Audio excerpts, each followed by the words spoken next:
Dobar dan, kako je Želja? Ste dobro? Dobar dan.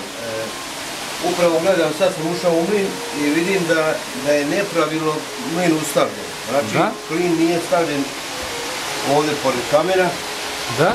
To se obavezno mora napraviti. Jer u slučaju da voda dođe, veća voda prelazi preko ustave i kamen normalno radi. I sa tim se kamen ohaba i troši. Da? Što nije u redu, poslije ne može mjeti. Prema tome, znači, kamen mora biti uvijek ovako ustavljen. Znači, uvijek tako mora? Jeste. Znači da voda ne ide kroz žljebu. Prema tome, sad ćemo otići da pogledamo tamo kako gleda ustava. Dobro. Ajde. Ja vodu zatvara da ne ide despot. Evo vidimo ovdje. Da? U primjeru naše ustave imamo znači ovo dole. To se digne i otpavlja se tu i ovo se zaveže. Da? Da ne bi voda slučajno sama otvorila ustavu. Ali to je neko nepravilno ostavljeno tako i voda, čim se malo ovo digne, voda ode dole.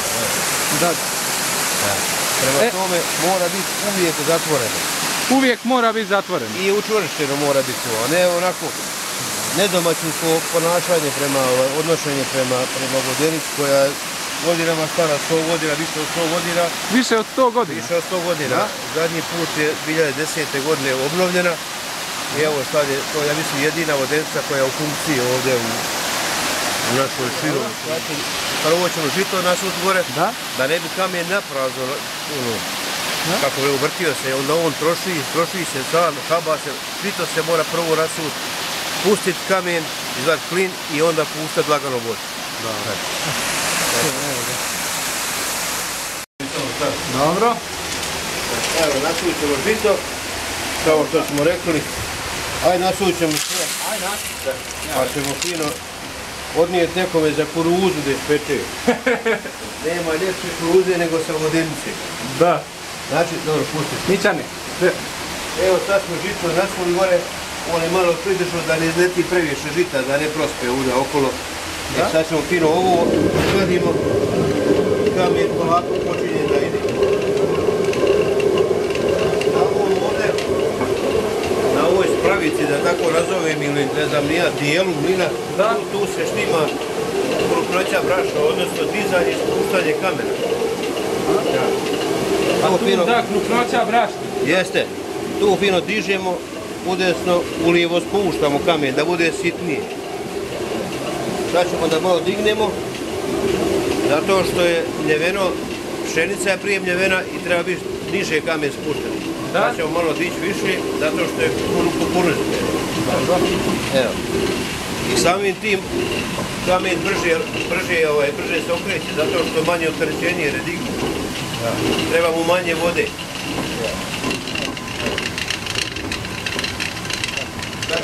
Sad ćemo još malo vode dodati. I onda ćemo uštimati krupnoću brašna.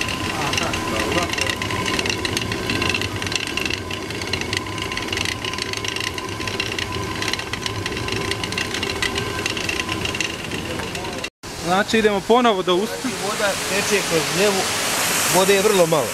Da. A vidjeli ste da meni. Da. Znači ne treba previše vode. Da. Voda se štima po potrebu. Recimo kad je mali vodostaj, moramo vodu rasporediti jer ako otvorimo skroz žljebu, mislim u ustavu, voda na brzinu prođe i gotovo nema više vode. A ako je lijepo rasporedimo, odnose na dotok, pustimo malo jer dovoljno tu 3-4 centa visine vode u žljebu da meni. Samo se reguliše sa žitom i sa visinom kamena, dizajn i spuštanje kamena.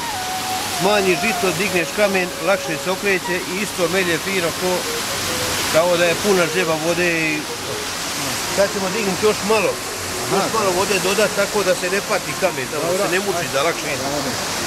Ovako dignemo, ovako i imamo ovdje ovo da zakopčamo. Da se ne bi desilo, odemo kući, da ne stojiš non stop u vodenici, odeš kući ili negdje i dođeš za 2 sata na primjer, a ovo se spustilo. Zato to zakopčamo da to bude sigurno. I evo sad kamen sigurno melje. Sad idemo opet unutra da uštimamo krupnoću brašna, željenu, hoćemo za jesti, hoćemo za stoku, hoćemo, ne znam ja, hoćemo jagle praviti. Neka su jagle pravljene. Od bijelaca i tu. To stari ljudi bolje znaju. Ali ja sam i ja, nisam ni ja mlad, imam i ja 55 godina. Znači, Ovo je sitno previše. evo vidite, proizvod. To je vrlo sitno, da ćemo dići da bude kao za stoke. Daj, daleka malo još, tako to.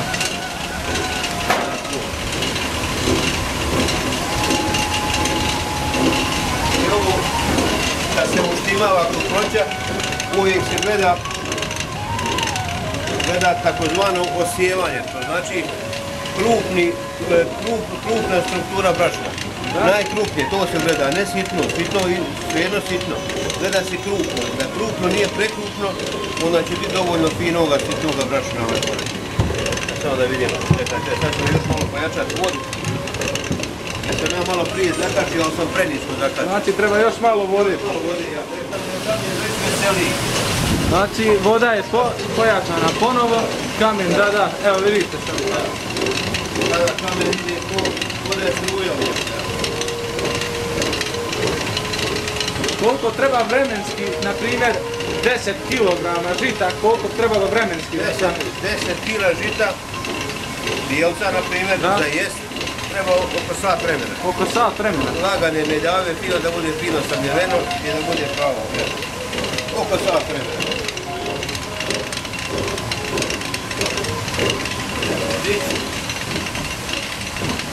Kad se malo očisti, jer prije pšenica mljevena, pa je malo zatvorene one kanali na kamenu, sad mora malo da se iščisti pa da počne lijepo mljevati.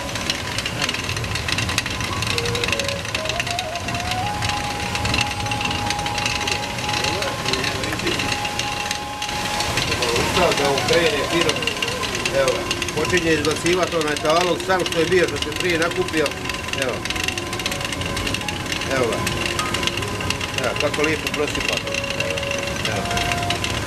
evo i komšije, dobro došao komšija, ti si sljedeći na redu, samo da ovdje ljudima sameljamo 10 kila za jest pa će voda,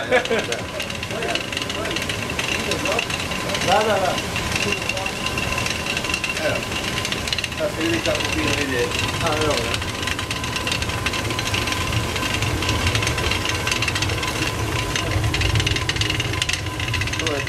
To je za jest kao. Da. Možemo ga još malo ukrupnjati da bude ono, da. Ovo je zapisno da to nije njegov red. Ne daju svi dobro došli. Ne daju meni je za turista.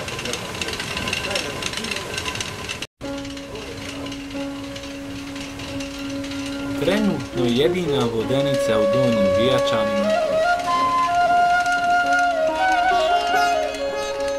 koja je u funkciji.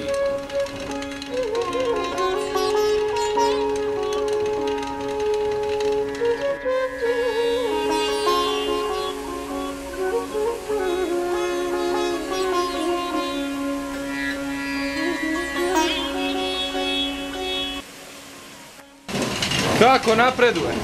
Dobro ide, upravo sad objašnjavam kolege da recimo regulisanje kukroća može i sa dodavanjem žita, na primjer, pšenice, žita, recimo ako dovoljno vode ima, ako je jaka voda, dobro kamen leti, brzo ide, doda se fino žita više. Doda više žita i opet reguliše da ide puno, takozvano toce, to se zove. Kako se zove? To se zove toce. Toce? Ja, ta rupa nastaje kamen. Ovo se zove čekalo. Kako se zove? To se zove čekalo. Čekalo, da. Lokalni izraz za ovu spravicu koja ukida žito dole. Tjera žito dole. To se isto se mora regulisati. Naprijed, nazad, pomicanjem. Ako izmaknete, ono brže udara, pošto je veći obim u kamenu i više ukida. Hvala ti za poštenje. Rabuga dolazio ovdje dugo godina, a ja te dočekivao. I tebe, tvoje prijatelje i to. I da nam vodenica dugo godina nelje. Valje živi zdravi dio. O, dobra ti je ovaj. Ovo je stara sigurno 5-6 godina, ako ne i više. Tako negdje. To, hvala ti. Živ i zdrav bio, vidi. Pravo list. Pravo na vodeničkom kolu kad se uhvati dolje list. Da. Ja se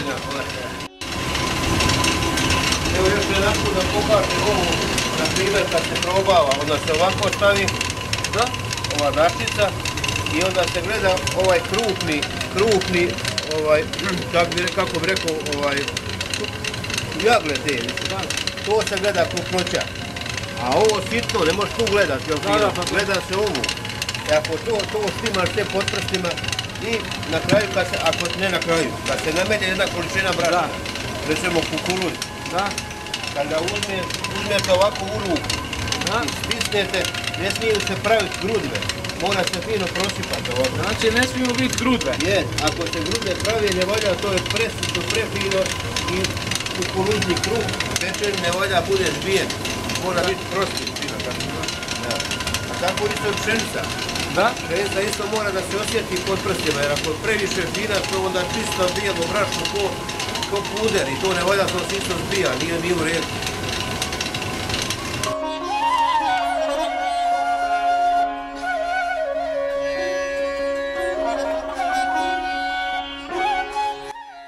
Još jedna stvar da kažem, da ne bi bilo nesporazuma. Ova vodenica nije moja. To je vodenica od nas tu, takozvanih poredovnika, ima nas više. Imamo raspoređeni po danima. Recimo ja sam Moravac, ima nas Moravaca više, mi imamo ponedeljkom red. Ponedeljkom red, da? Takozvani red, imamo tad mi melje. I onda vidimo redom, imamo utorkom su Stojkovići donji, takozvani donji, pa onda srijedom su Dukići, Tomići, četvrtom su Stojkovići Gornji, petom su Popovići, subotom su Savići, a nedeljom Vujčići. Nedeljom Vujčići, mi smo danas uletjeli na njihov red, pošto njih nema zavode, jer se vjerovatno poljoprivredne radovima i sijanje kuruza i to, ja. I mi sad koristimo gužu na sameljeno. Evo već je samljeno, gotovo je. Znači gotovo. Čim se kamen počne ovako čuti da previše zvoni, treba ustavljati. Znači po zvuku kamena zna se kad je gotovo. Kad se dolazi u vodenici, ako čuješ da kamen pjeva, gotovo, znači samljivo i troši se. Da. Zato gledamo bolje da ostane malo žita nego da kamen prazan. To ćemo fino u perušu, najbolje od bivca. Najbolje od bivca perušu. Bivca da nam Vujčići ne zamjene, pošto je danas njihov red, a njih zovu bive pa da ne pute ljudi. Ovo smo mi fino da okolišaj pokupimo. Ovo je takozvani okolišaj, to se pokupi, da ne ostaje da životinje tu ne skupljaju se. Sad. Može se kuruza napraviti. Jeste, kuruza i što hoće, idemo na brzinu da ustavimo vodu do kamena. Evo ga. Zaustavljamo znači. Odskačimo, zatvorimo i ovo fino dozor stavimo ovako i to osiguramo da ne bi to, da li slučajno neko zloupotrijebio pa otvorio bez veze ili da se ne bi samo otvorilo. Evo, znači sada kolo je stalo, evo ga, vode nema, u žljebi pomalo ide. Toliko da se žljeba ne sakrivi. Da.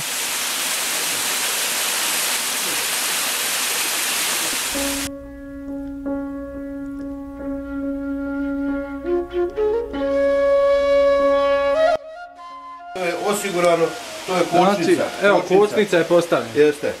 Da. I sad je mlin siguran. Sad ćemo ovu perušku od takozvanog bivca ostaviti ovdje. Brašno pokupimo. Mića, daj džavko. Evo džaka ovamo. I brašno se, kad se lijepo samelje sva količina, onda se fino, da bi bilo ljepše, uzme se pa se izmiješa ovako fino, da se sjednači. Da se izjednači fino, krupno i sitno fino i onda imate jednu strukturu. Sad unutra biće da ne prospaš. Dakle, ovdje ovo ekser. Vidiš, tu imaš. Ne, izvana staviš. Tako. Zakačiš jednu stranu, baš drugi ekser, ovo samo što tu mala vreća. Tako drži. Malo zategni se, evo ga. Sipamo gotov proizvod, vodenički, to je brašno. Evo ga. I to će biti kod kuće žene vesele, evo friške kuruze, još sam malo pečenja hladnoga i evo. I koja je rakija? Rakija može, ako nema niš drugo. Evo. Sve je pokupljeno, ako ostalo malo koja... A ušura, kako ono ide? Ušuru ćemo poslije dogovoriti se, inače se uvijek ostavljala ušura, međutim... Ostav malo, Ridara, ostav malo. To se daje vodeničaru. A, pa vodeničar malo uneče. Ajde malo ušure. Imam svoj sud, ja ovo čuvam pa poslije dajem pticama. Pticama dajem. To ušure. Dajem pticama, evo ovako, evo. Imamo mi strujni mlin, ali nije za... Nije to to. Evo ovo je za ptice, ovo ću ja dati pticama, poslije one tu fino dođe na ovaj beton, ispred na poču i jedu. Evo i pauk mi se spusti do nešto radost neka. To je neka sreća. Evo, pa da. Ovo ćemo ostaviti ovdje pa ću ja poslije kad dođem. Evo ga, proizvod gotov, znači to. Sretna puta kući. Da. Najljepše zime ovdje. Da. Recimo rijeka zaledi, ali ispod leda voda se lagano izvlači. Tu se malo vatrice založi da ti nije hladno. Uštimaš kamen fino, obije se led, ako je uhvatno oko kola dole to se obije. Da kolo krene i onda se lagano uštima i polako vatrica. Malo baciš slanince ili nešto za mezu, rakijice, ovako uzmeš i evo ga. Kako bi rekao, potrošiš jedno recimo vrijeme koje imaš slobodno da nemaš ti vodenicu ići uvijek, ideš kad imaš vremena. Da. Aj živio. Živio. Znači uvijek kad se melje? Kad se dolazi, recimo ja, kad dođem, ponese se uvijek rakije, može neko da navrati da malo pogleda rakije, se ponese ili bilo šta za popit. Viš ovom prilikom rakije i ovo će ostaviti ovdje. Kad dođe drugi pomeljar, dođe fino, otvori, dobro došao, sam sebi kaže i sam sebi nazdravi. I zahvali se onome ko ostavio prethodnik. Evo, tako ti ja ostaviti ovo ovdje i ja sam našao malo prije i ovo ću ja sad ostaviti ovdje. Hvala onima koji su ostavili, a hvala ime koji sam ostavio dalje. Živjel. Živjel. Svako dobro došao, ali svako dobro namjeran. Međutim, ima i vandala i svakakvih, ima ljudi koji su, recimo, da li se malo popije, da li neke. I onda se ostavi tu nered, ostavi se smeće, ostavi se otvoren mlin, ali to nije u redu. To je objekat koji svaki drugi objekat od važnosti za selo i za... Prema tome, mi kad završimo, mi koji koristimo mlin, imamo ključeve, svaki ima svoj ključ.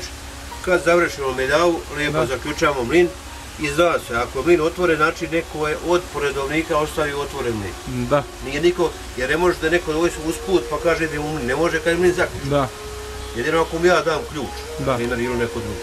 Prema tome, završili smo medjavu, zaključavamo mlin i idemo fino kući.